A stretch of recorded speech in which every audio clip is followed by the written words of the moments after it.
Students, आज की कक्षा में आप अपनी पाठ्यपुस्तक आरोह के पहले पाठ आत्मपरिचय, जो कि हरिवंश राय बच्चन जी के द्वारा रचित है, उसके अभ्यास के प्रश्नोत्तर देखेंगे।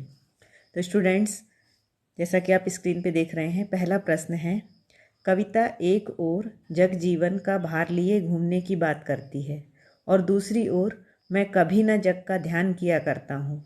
विपरीत से लगते इन कथनों का क्या आशय है?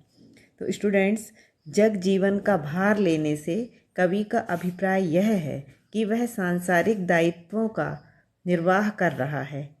आम व्यक्ति से वह अलग नहीं है तथा सुख दुख हानि लाभ आदि को झेलते हुए वह अपनी यात्रा पूरी कर रहा है।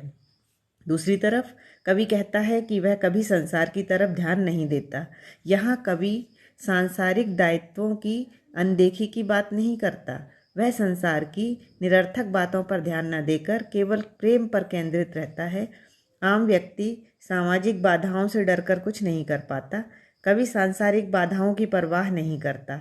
अतः इन दोनों पंक्तियों के निहितार्थ हैं कि ये एक दूसरे के विरोधी न होकर भी पूरक हैं।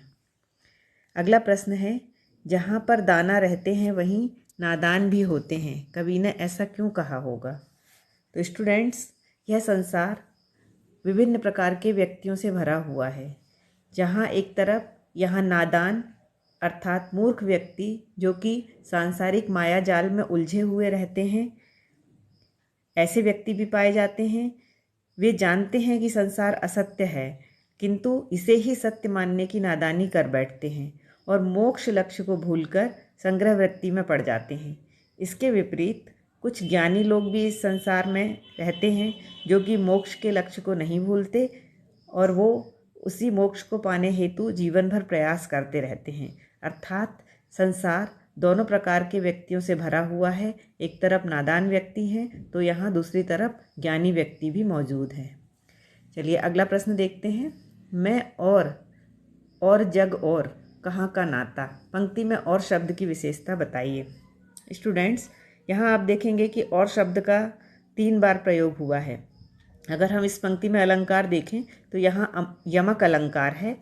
पहले और में कवि स्वयं को आम व्यक्ति से अलग बताता है। वह आम आदमी की तरह भौतिक चीज़ों के संग्रह के चक्कर में नहीं पड़ता। दूसरे और के प्रयोग में संसार की विशिष्टता को बताया गया है। संसार में आम व्यक्ति सांसारिक सुख सुविधाओं को अंतिम लक्ष्य मानता है। यह प्रवृत्ति कवि की विचारधारा से अलग है। तीसरे और का प्रयोग संसार और कवि में किसी तरह का संबंध नहीं दर्शाने के लिए किया गया है। चलिए स्टूडेंट्स, अगला प्रश्न देखते हैं। शीतल वाणी में आग के होने का क्या अभिप्राय है? तो स्टूडेंट्स, यहाँ कवि ने विरोधाभास अलंकार का प्रयोग किया है। कवि की वाणी यद्यपि शीतल है, परंतु उसके मन में विद्रोह और असंतोष का भाव प्रबल है।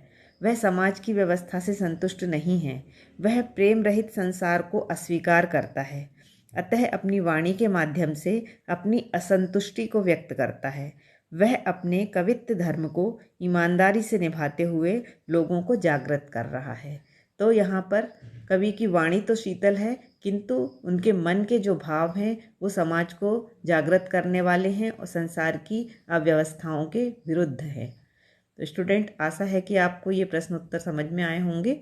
बहुत बहुत धन्यवाद।